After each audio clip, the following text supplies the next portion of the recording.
জয় হিন্দ। যারা রেলের group D 2026-এর জন্য প্রস্তুতি নিচ্ছ, বিশেষ করে ফর্ম ফিল আপ করেছি, পরীক্ষা কবে হবে, পরীক্ষা যখন হবে তখন আমরা পড়াশুনো করব, বা পরীক্ষা যখন হবে যদি সেন্টার কাছাকাছি আসে তাহলে পরীক্ষা দেবো। বিশেষ করে এই মেন্টালিটির স্টুডেন্ট আমি বলবো 100 জনের মধ্যে অন্তত 60 জন, বাদ বাকি 40 জন সিরিয়াস স্টুডেন্ট। এই জন্য চাকরি পরীক্ষায় আমরা ভাবি 100 জন ফর্ম ফিল আপ করেছে, 100 জন লড়াই করছে, না, 60 জন লড়াইতে। এই 40 জনের মধ্যে দেখা যাচ্ছে 10 জন ইরেগুলার আর 30 জন রেগুলার। মানে রেগুলার মানে প্রত্যেক দিন সে তার স্বপ্নে পৌঁছানোর জন্য 30, মানে প্রত্যেকটা দিন, মাসে 30টা দিনই সে দেখা যাচ্ছে 6 থেকে 8 ঘন্টা করে ডেলি নিয়মিত স্টাডি বানাচ্ছে। আর এই 10 জন কারা? এ সপ্তাহে দেখা যাচ্ছে 2 দিন পড়তে পারবে, 10 ঘন্টা করে পড়বে, বাদ বাকি 5 দিন সেই পৃথিবী ঘুরে বেড়াবে। এরা হলো ক্যাজুয়াল কম্পিটিটার, আর এরা সিরিয়াস। তার মানে আমি বলতে পারি 100 জনের মধ্যে 30 জন একটা চাকরির জন্য লড়াই করছে। তাহলে সিলেকশন পেতে হলে আমাকে কেমনভাবে প্রস্তুতি সাজাতে হবে? প্রস্তুতি সাজাতে চাও যে রেলের চাকরি করব, তাহলে কিভাবে? প্রথম টার্গেট বলছি ম্যাথ আর রিজনিং। ম্যাথ 25 আর রিজনিং 30, এই তোমার 5 নাম্বার। আর এই 5 নাম্বার কেন বলছি? এই 55-র মধ্যে তুমি টার্গেট বানাও 45 থেকে 50। যদি ভালো স্টুডেন্ট হও, আমার স্টুডেন্ট ভালো স্টুডেন্ট পেলে আমি ডাইরেক্ট বলি 55 পেতে হবে।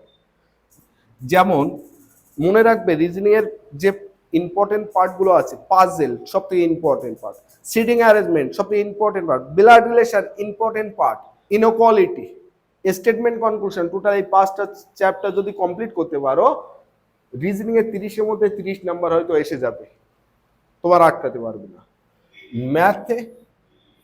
ম্যাথ যদি ভালো স্কোরিং করতে চাও তাহলে তোমার অ্যাডভান্স ম্যাথকে গুরুত্ব দিতে হবে, যেখানে অ্যালজেব্রা, ত্রিকোণমিতি, পরিমিতি, মেনসুরেশন, এই 3টে পার্ট, সাথে তো অ্যারিথমেটিক আছে।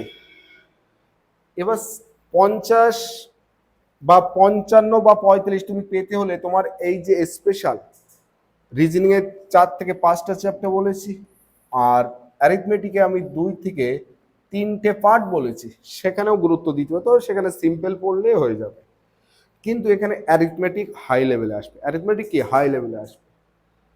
অনেকের মধ্যে প্রশ্ন যে পরীক্ষা কবে হবে, তার আগে এই যে 50-45 পাবো, এটাই আমার একটা স্কোর। এমন স্কোর, ধরো আমি 45 পেয়েছি। সায়েন্সের পার্ট, সায়েন্সের 25 নাম্বার আছে, সেই 25 তোমাকে অনেকে অনেক বইকে রেফারেন্স করবে, কিন্তু আমি বলবো ম্যাথের জন্য রাকেট যাদব, রিজনিং এর জন্য বিক্রম বা অরুণ, যে কোনো একজনের বই ইউজ করতে পারো। সেই সাথে প্রিভিয়াস ইয়ারের প্রশ্ন সলভ করতে হবে। তার মানে তোমার পিনাকেলে তোমার লাস্ট 2025-26 পর্যন্ত এডিশন যেন থাকে।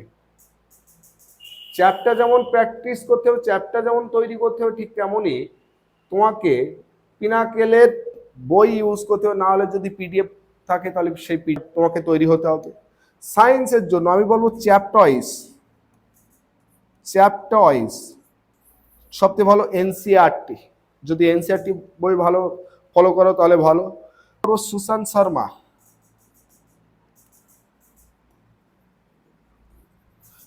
শর্মা সায়েন্সের বই আছে, ভালো বই আছে। এগুলো তুমি কলেজ স্ট্রিটে গিয়ে তুমি খুঁজলে পেয়ে যাবে আশা করি।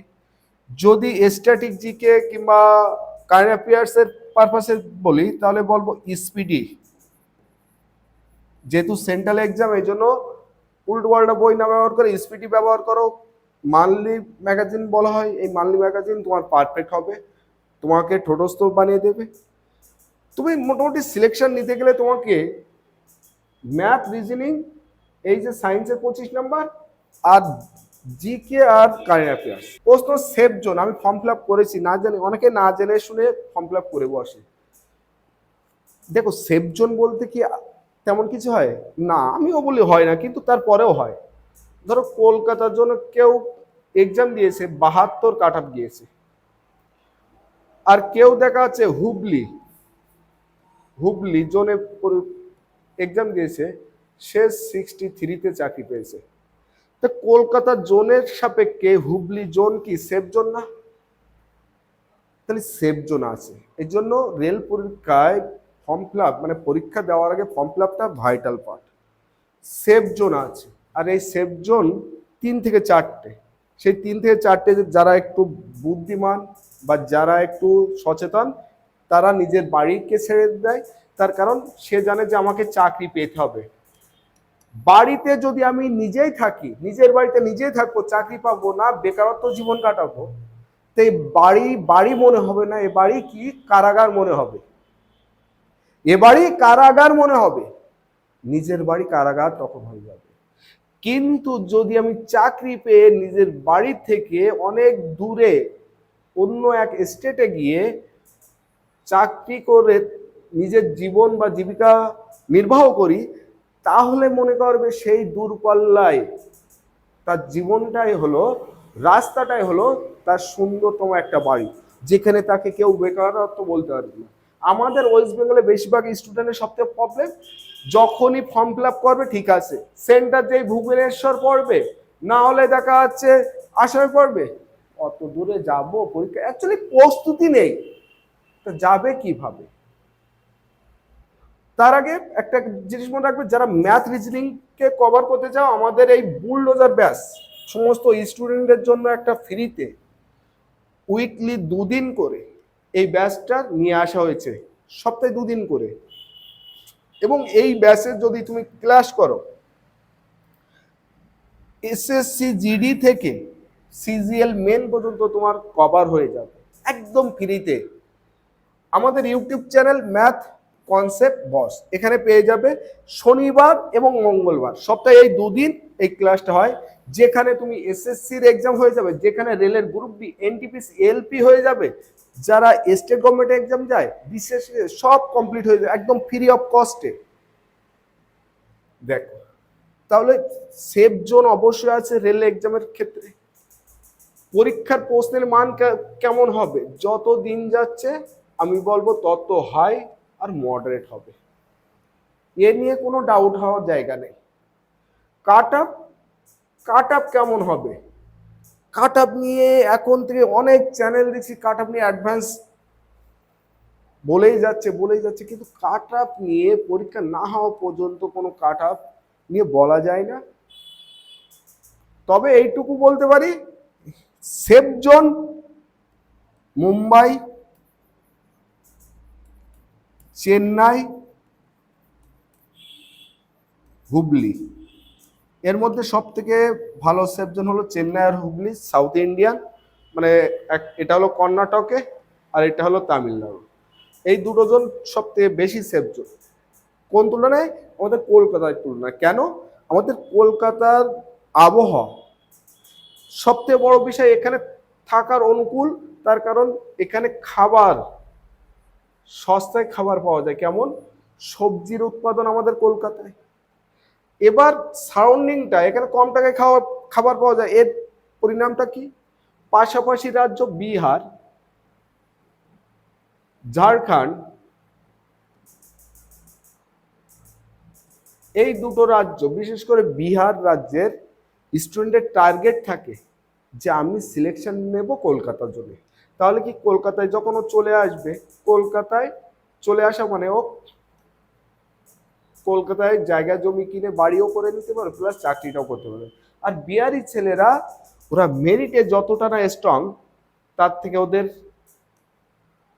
পরিশ্রমের ওরা বেশি স্ট্রং। তার কারণ ওরা নিষ্ঠার সহিত পরিশ্রম করে, আর ওরা লক্ষ্যতে না পৌঁছানো পর্যন্ত ওরা ওদের পরিশ্রম থামায় না, ওদের মনোবল কমায় না। ওই জন্য বিহারিদের প্রধান টার্গেট আমাদের কলকাতা জোন, এই জন্য এর জোনের কাটা ভাই যাবে। ওরা সাউথ জোনে খুব একটা যায় না। এই জন্য আমাদের জন্য যারা মিডিয়াম নর্মাল স্টুডেন্ট, তাদের জন্য সেফ জোন হিসেবে আমি মুম্বাই, চেন্নাই এবং হুগলি।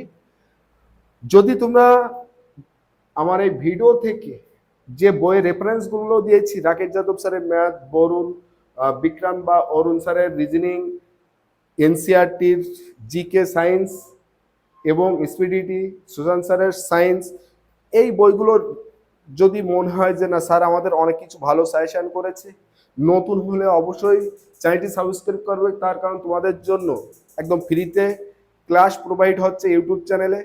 এবং যদি মনে হয় যে না স্যার যে যে কথাগুলো বলেছে পারফেক্ট, তাহলে অবশ্যই তোমরা লাইক, কমেন্ট এবং শেয়ার করবে। এবং যারা ক্লাস করতে চাও অবশ্যই রাত 8টা 15 চলে আসবে, 2 দিন করে সপ্তাহে ক্লাস